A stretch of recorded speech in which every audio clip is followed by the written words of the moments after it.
There's a story that you all have probably heard many, many times.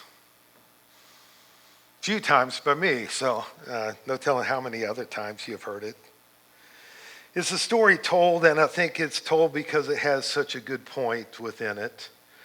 And that's what we want to use today, about the old man that was walking along the ocean shore, walking on the beach. And it's right after the high tide, and the high tide brought in a whole bunch of starfish. And he saw a little boy that was walking along, and he was just not even hardly looking up. He's just taking starfish and throwing them back out into the ocean. And it was early in the morning, and the old man was kind of puzzled by it and asked the young boy, "What's he doing?" He says, "Well, I'm saving these starfish." And the old man kind of chuckled aloud and says, "Son, there are thousands of starfish and only one of you. What difference can you make?" And without looking up, the boy picked up another starfish and gently tossed it into the ocean. And then he turns to the man and says, "I made a difference for that one." I like the attitude. And I think we all do. That's why the story is shared over and over again for many different reasons. But it's a good attitude. I made a difference for that one. One by one, you and I, we can make a difference in people's lives. And I think about people that I got to know back when I was in Bible college, Ted and Bev Skiles. They're from the small town where most of us know where it is, also on Highway 54 by the Lake of the Ozark, Eldon. Eldon, Missouri, town about 5,000 people. When Ted was 10 years old, Ted's parents divorced, and he went to live with his grandparents. And his grandparents were just devout Christians. And so they had a big impact upon Ted's life. So as Ted went through school, he did well in school. Upon graduation, he had a scholarship to go in applied mathematics, whatever that is, in a medical school. He did well. But there was some things that stayed with him before he went on to school. And it was these words from Scripture: "For what will it profit a man if he gains the whole world and forfeits his soul?" Those words changed the course for Ted. He decided that, no, I will go to Bible college instead. And so instead of taking the scholarship, he went to Ozark Christian College and paid his way through. Also, who then later became his wife, Bev, she also did the same thing. In the 1960s, they were students at Ozark Christian College, and his whole goal was to preach. Go to a town, a local town, to a local church, and he was going to live his life as a preacher within a church. But in 1968, there was a turning point even from that. They were in a church group, and a missionary came from Taiwan. Her name was Isabel Dittamore. In the Christian church circles, back years ago, Isabel was one that a lot of people heard about. And she was there sharing and talked with Ted and Bev both. And she said this as a challenge to Ted: there are so many preachers in the U.S., while there are so little are willing to spread the gospel in Taiwan. Would you consider committing your life to Taiwan? And so from that invitation, it started to become a call. He felt called to go to Taiwan. They went and visited in January 1969. And then in 1972, they dedicated their lives to serving the Lord Jesus Christ in Taiwan. And so they went. And then in 1975, they founded the Home of God's Love in Taiwan, which is an orphanage there. And they take in a lot of children. Most of the kids that come to the orphanage, they're not available for adoption, but there's a few that are. Okay? And so a lot of those that are up is because they, you might say, were abandoned. Okay? And so the way the Home of God's Love is supported, it's not a government agency. It is like most of the missions we know about, how they're supported. It's through individuals and churches and usually Christian groups that they give money to help this along. And that's how they have been supported too. And so when you kind of think about it, these two young people living in a small town in central Missouri, it doesn't make a lot of sense for them to leave kind of that small town atmosphere and go to a foreign country that they really had never even thought about, a place they did not speak the language, and that's where they spend their life. But that's what they did. And over the years, as Ted and Bev have been in Taiwan, they have baptized hundreds of children and adults into Jesus Christ through that ministry. One of the neat things that they have kept for the home is they have what we would call a scroll. They call it a booklet. But it's a long piece of paper, okay? And when you roll it out, what they have is every child that has come and was at least in the Home of God's Love for a while, their name's listed. It is neat to see when all that is opened up. It's about 20 feet long, okay? That's a lot of kids. That's a lot of kids that have been there, which is a witness to why God wanted them there. One by one, okay? Starting with no kids, starting a ministry from scratch in a place where Christianity is not the main religion. One by one, okay? Year after year, kids are a part of that. And so those that are available for adoption, they have placed kids in Taiwan, in homes and families there, in Singapore, Canada, Germany, Switzerland, Norway, the United States, and a whole bunch of them, kids down around Joplin, okay? There's a lot of families in that Joplin area that have adopted kids from the Home of God's Love, and they have big get-togethers. Chinese New Year is one of those times in the summer. They all get together, and I know a lot of those families that have kids adopted into their family from the Home of God's Love. Now, it's not a big scale, like when you think of some orphanages, you know, where you pay, you know, basically you sell your house to adopt a child. That's not the way this one works, okay? The way a lot of this happens to help those families is families that have adopted, you just keep giving money to help, and churches do, to make it where families can adopt and give new homes and Christian homes for all these kids. So it's not a large scale. And it's basically everything is hands-on. When there's a child to be adopted, Ted and Bev, they work hand to hand with that family over a process of time, learning who they are, making sure that this would be a good spot, okay, for a child to go through, because this is a ministry for Jesus Christ. And so they work hand in hand. And then once you're a part of that family, you're always in that family. And I know that for a fact because that's where 3 of our grandkids are from the Home of God's Love. And it's a neat family. It's a neat family to be a part of. But think about it this way. They only have very few kids adopted. In the world we live in, it is estimated there's 153 million orphan children.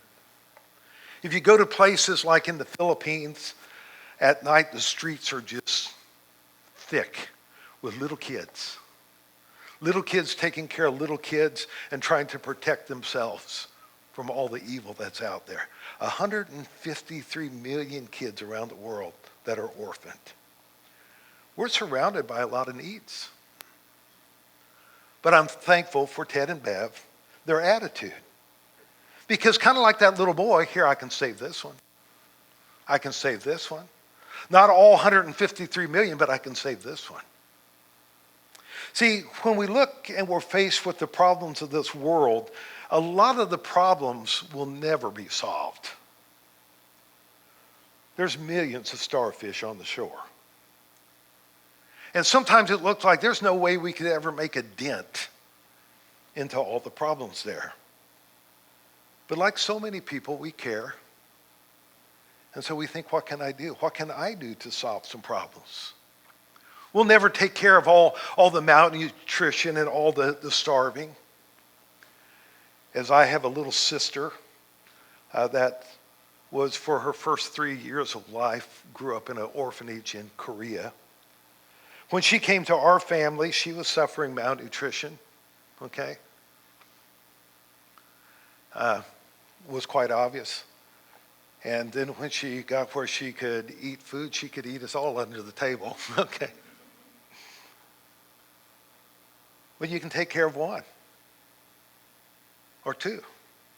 We can't take care of all the suffering and poverty. And when we watch things on TV, and sometimes we see leaders within countries that just decide they're going to wipe out all the opposition that's within that country, you say, what can we do? See, what can we do? See, sometimes when we look at our home front, it's not much better. And it don't seem like it's getting better. Last year, for a lot of stats, was not good for our country. All the things that we'd like to see going this way are going up that way. And some of the things, as far as crime, looks like it's coming down because they've decided to look at things differently. It's still going up.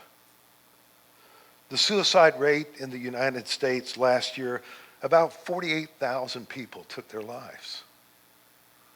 Missouri is like one of the top 8 states for suicide. Violent crimes in 2020, 1.2 million in the United States. Murders, about 16,500. Missouri, there was 602 murders.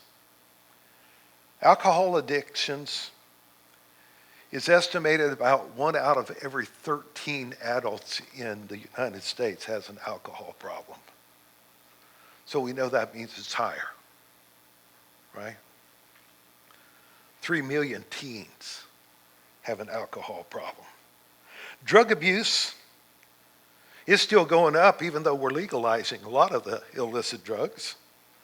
32 million are illicit drug users in the United States. 1 out of every 100 people in the United States are either in prison or in a jail, incarcerated. 1 in 100. Children in foster care, it's a number that's going down. And part of it is not because things are getting better, it's just that the view is kids are better within their own home. That doesn't mean life is better, but still about 500,000. Sex trafficking is going up very quickly. Over 11,000 cases that are going through trial. Missouri is one of the top states, okay? Abortion, we average around 1 million abortions a year in the United States since 1973, when our Supreme Court made it legal. Footnote, I didn't know Supreme Court could make laws. But just because something is made legal doesn't make it right. And so that's an estimate about 50 million unborn babies have been aborted legally in America. So about 1/5 of our population. That's how big it is. So it shows there's a lot of hurting people. Because abortion, it doesn't usually take care of hurt, it expands hurt. A lot of hurting people. And it seems weird that in America this happens, where our Declaration of Independence, our Constitution, life, liberty, pursuit of happiness, life is a natural law, which means it's God-given. Life is life, that we can't touch it. But it seems like we do. There's so many hurts, so much poverty, so much turmoil, tragic circumstances that stagger our imagination. What can one person do? How can we make a difference? The little boy had it right? I'm thankful for the little boy in the story. He didn't just throw up his hands and just give up. He couldn't walk away. I can't save them all, and many are going to die, but I can save this one. I can save this one. And a lot of times we have to look at it that way. I can save this one. I can't solve all the problems, but I can make a difference here. What's the significance of one, you might ask? In Luke 15, I'm not going to read all of that. It's one big parable with three parables in it, three stories in it that Jesus tells, helping to show the significance of one in the eyes of God that should be the same way for us. He starts out and he says there was a shepherd that had 100 sheep. Okay, he brings them in at night. There's only 99 there. So he leaves the 99 in safety and he goes out into the dark looking for this lost sheep. And he searches and searches and searches. When he finds it, he rejoices. Okay? Most of us have been there, right? Searching for an animal. It seemed like whenever the few times my granddad went on vacation, that's when the bull would get out. Okay? Okay. Why didn't they find the water gap the day before? Okay, but then he tells about a woman. She has 10 coins. And she counts them and there's one gone. And so she lights up the house. She starts cleaning everything to find that one coin. She has 9. But each one's important. And when she finds it, she rejoices. Then finally, which each one of these is leading, I think, to the third story about a father that has 2 sons. And one decides, he's the younger, that, hey, it's time to leave home. I want my inheritance, which in their culture would have been a third. And said, I want it. I'm going to go do things on my own. The dad gives it to him because, again, what can you do? And the son goes to a foreign country. And he has what the world would say a good time. He has lots of friends when he had money. Party all day and night. But then his money runs out and his friends are gone. A famine comes and then everybody's having a hard time. Who's going to take care of a foreign kid with nothing? And as a Jewish boy, he finds himself feeding pigs. And so you can see where Jesus is taking this story. He is down and out. And it says he comes to his senses, which is the word for repentance. He comes to his senses and says, hey, back home wasn't too bad. The servants back home have it better than I do. I'm not worthy to be a son anymore, but maybe dad would take me back as a hired hand or a slave. And so he starts going back home. And then we get a glimpse of the father.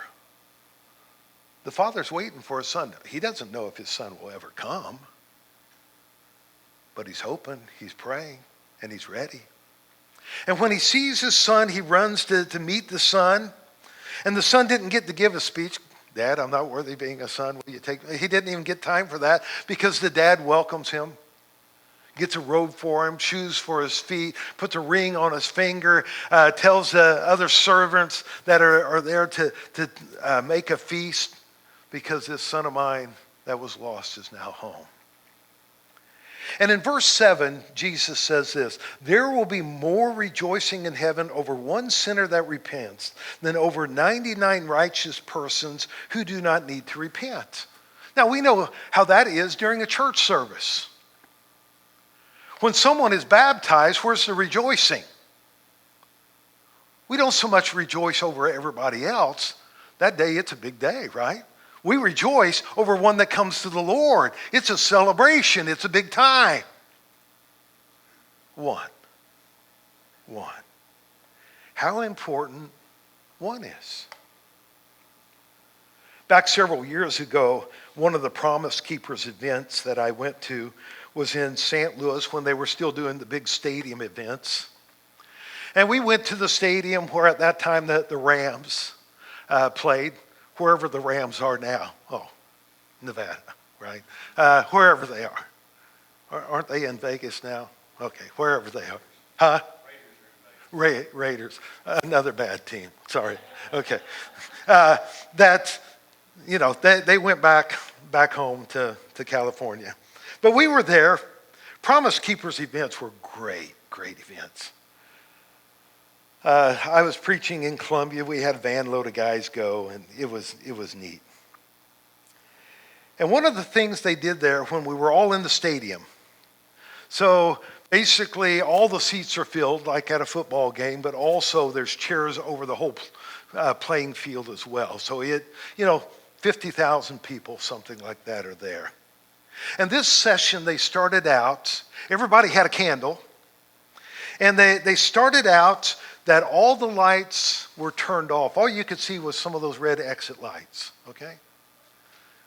It was dark in there. And one guy had a lit candle.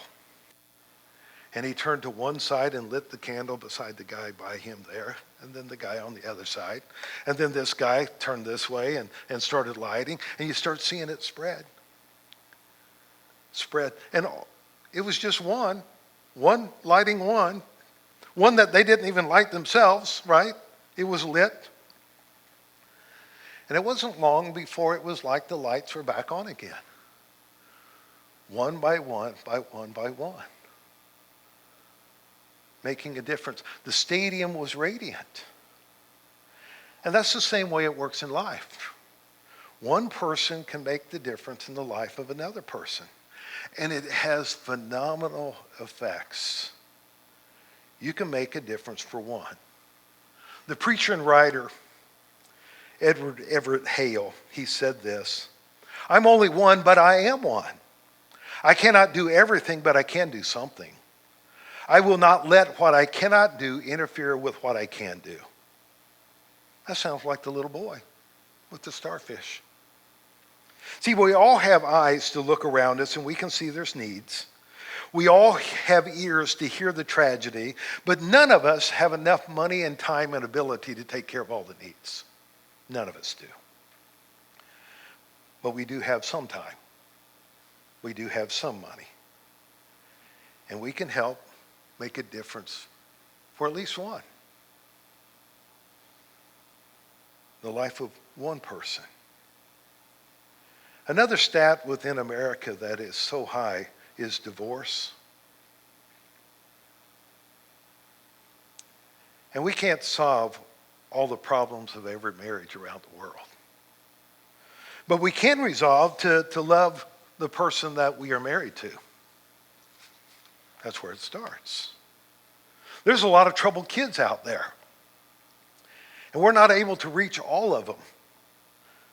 But we first start if we have kids within our own household, our son, our daughter, to give them personal time, personal love, personal discipline, and commit them to Jesus Christ so that maybe someday they will commit themselves to Jesus Christ. Think about the church. There's a lot of churches. And the church should be an oasis in the desert. Many are not. They're mirages.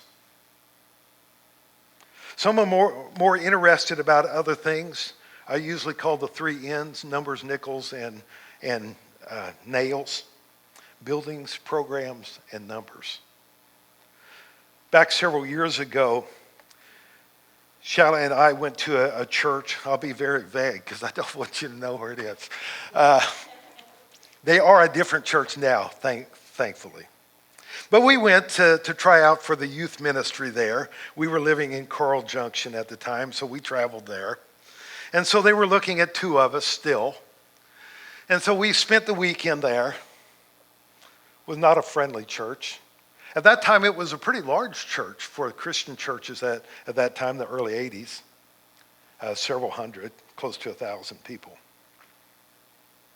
And we were there, and the great reception we had is the youth minister that they had was trying out someplace else, so we stayed in his house.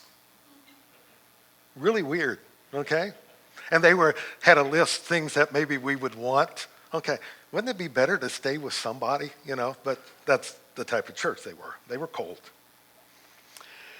And a lot of comments made. I had a motorcycle at that time. And so the preacher asked, do you go around mugging old ladies? Say, that's my goal in life. Yeah. But they showed us their building. They were quite impressed with their building. It was a big building. Their education wing was big, 3 stories.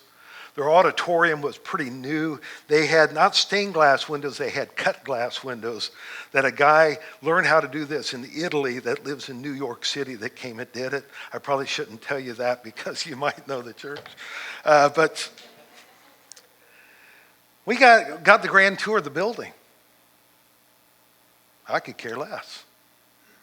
We even got to see the baptistry and the circulation pump they were so proud of, like, whoopee, And then we were taking the 3rd story of the education wing, looking out over the street into the neighborhood, and the preacher said, yeah, we hope someday all these houses will be gone because they don't look good for our building.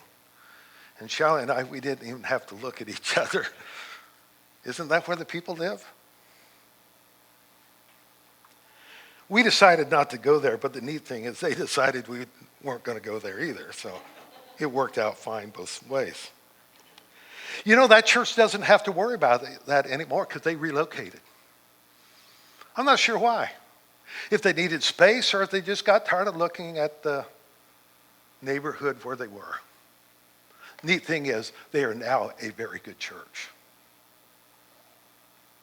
See, we can't change all churches, but we can make a difference for this one, right? By getting behind it, giving the time that we can, the abilities that we can, and just making this church the brightest place we can possibly make it, radiating the love of Jesus Christ. And something others will notice and glorify God. See, there's so many poor and sick and down and out. There's just so many. We can't help them all. We don't have all the resources and time and opportunity. But the Bible says in Galatians 6:10, and this is talking more about spiritual things, as we have opportunity, let us do good to all people, especially to those who belong to the family of believers. Always take care of the family. Your own personal families, the Christian family. But also look how we can do good to all. A couple times, Shelly has taken the opportunity to go on missions trips, medical missions trip to Mexico. And I told her where she wasn't going to be here today. I said, I'm going to talk about you, and I'm going to say where she really went. It was to one of the big resort areas, but okay. But that's not where they stayed, okay. They went on in to Mexico. And so they went and helped doctor within the church where we preached went quite often. He had retired and he would go and help. He was a surgeon. And so Shelly went with him and his wife. And it's interesting when you look at healthcare systems. We hear a lot about healthcare all around the world. Most of it don't believe it, okay, what you hear. Mexico, basically, they have 3 tiers. You have the first tier for the wealthy. They can pay for their health care. But most time that means they come to the United States because they can pay for it. The second tier is the government hospitals and clinics. So many people are part of that, which is total socialized medicine. But that's not even for everybody. And then there's the poor.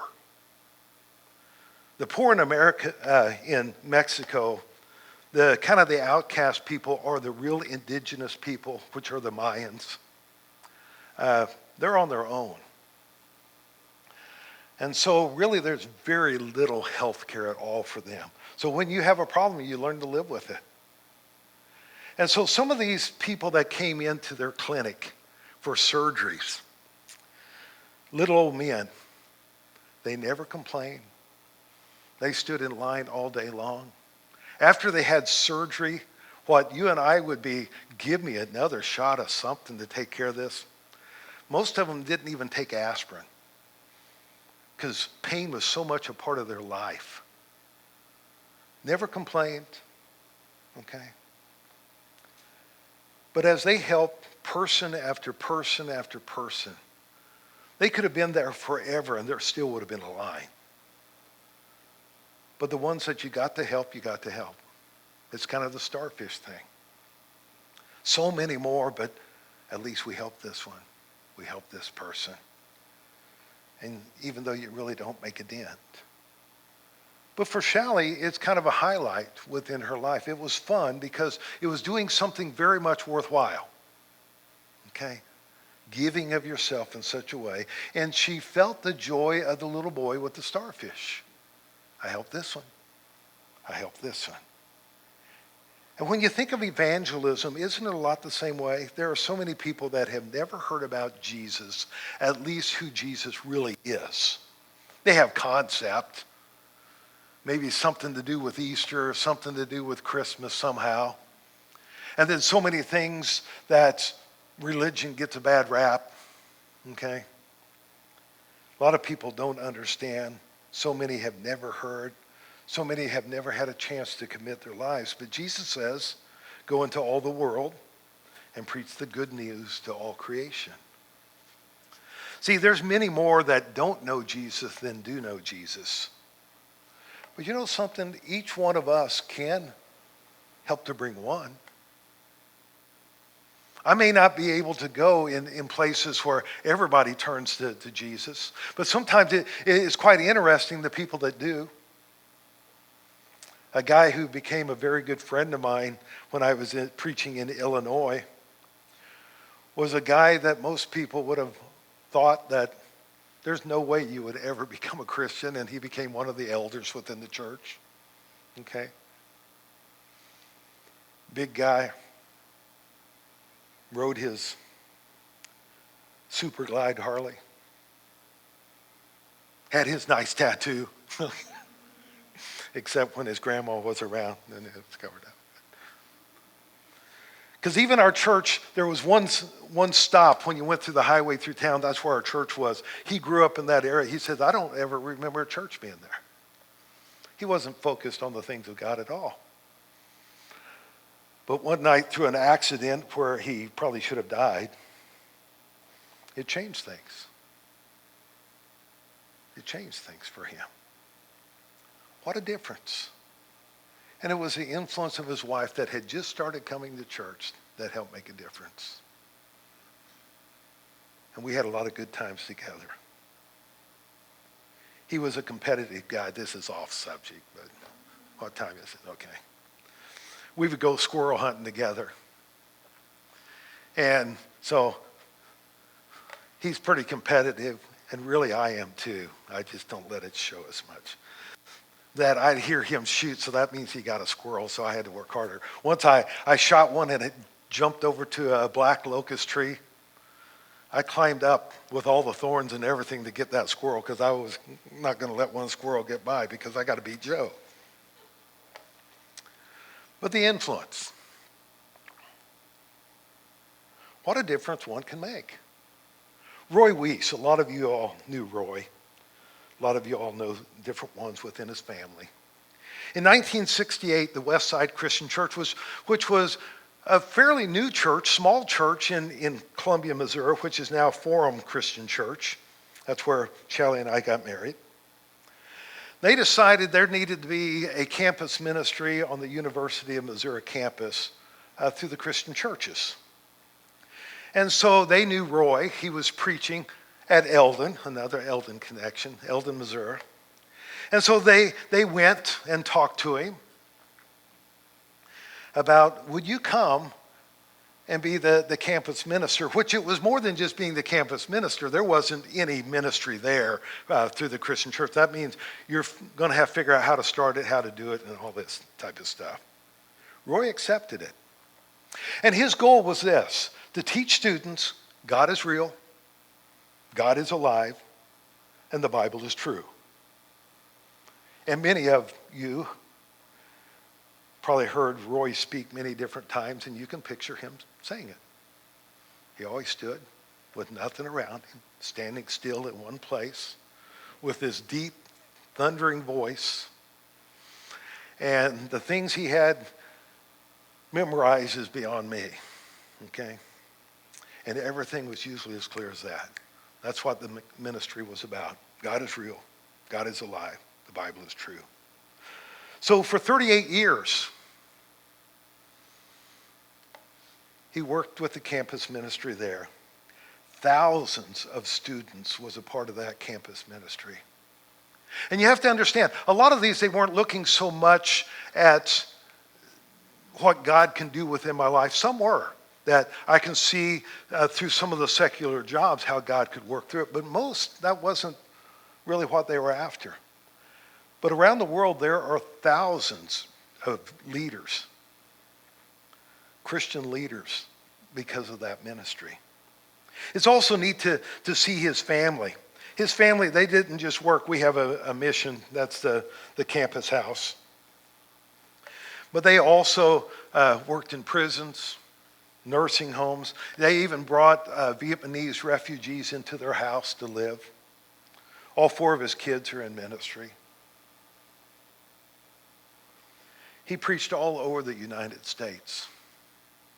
His cars had more miles on it than most cars ever saw. He drove Honda Accords. Usually I'd ask him, yeah, it's got 300 and some thousand miles on it, but like I said, God blessed me with it, and until it doesn't work anymore, it's a blessing of God. I'm going to keep driving it. He preached in many countries. He helped start campus ministries all over the United States, because for the Christian church, it was something that almost was non-existent back in the 60s, and there's so many now. At his funeral, the biggest funeral I ever saw, it was in the gym at Ozark Christian College, because so many people he influenced. In his lifetime, he baptized over 10,000 people. That's not influence, that's baptized. What a difference just one can make. Just one Missouri boy. Helping one person at a time, right?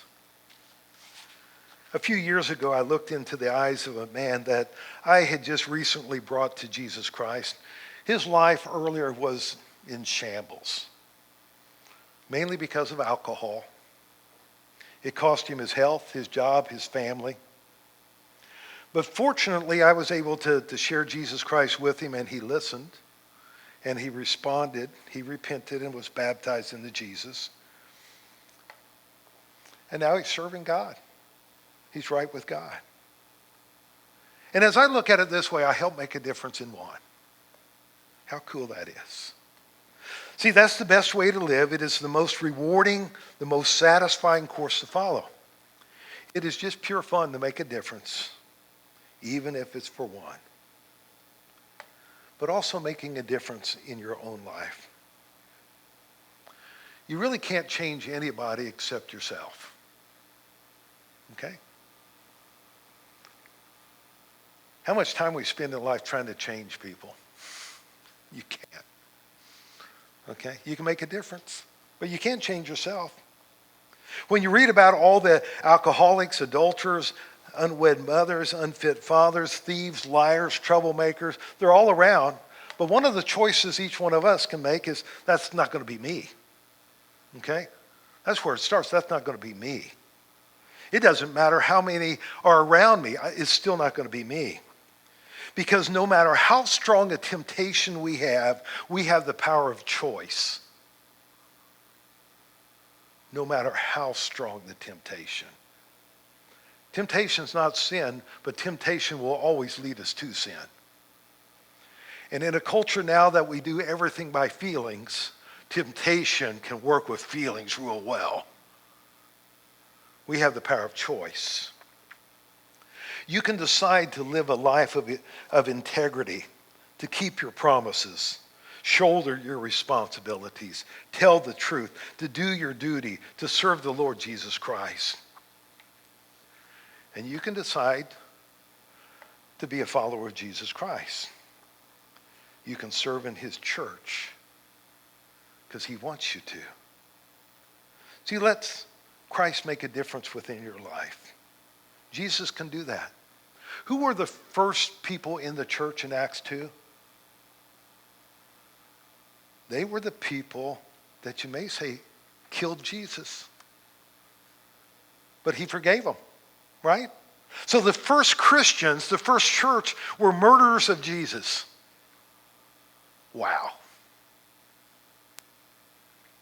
He takes a persecutor and makes him a proclaimer of the truth. He takes the city of Corinth, that if you wanted a black eye in the first century, call someone a Corinthian. Okay? It was a terrible town.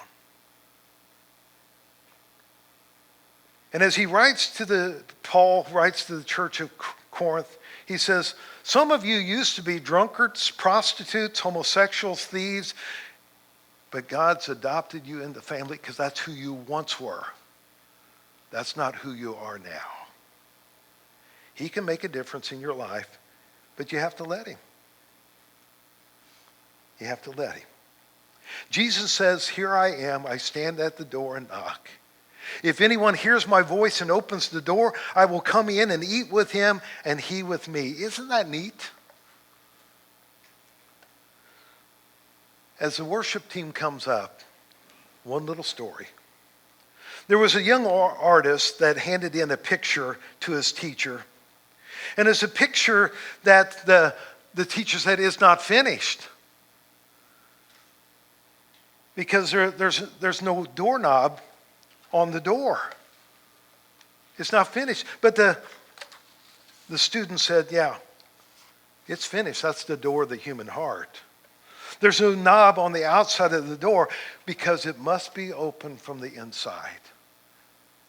And that's the way it is. And so often the picture we see of Jesus knocking on the door, when you look, there is no external doorknob. We have to allow Jesus to work within our lives. And I believe the whole process of making a difference for one, or if it's like a Ted and Bev Skiles, or if it's like a Roy Weiss, it all starts with allowing Jesus Christ to make a difference within our life. That we have to say yes to allow him to work with one, to save the one. And then in turn, we can step and maybe help someone else to know him. See, Jesus is knocking at the door. We need to let him in. And it makes all the difference within the world. Let's stand as we sing.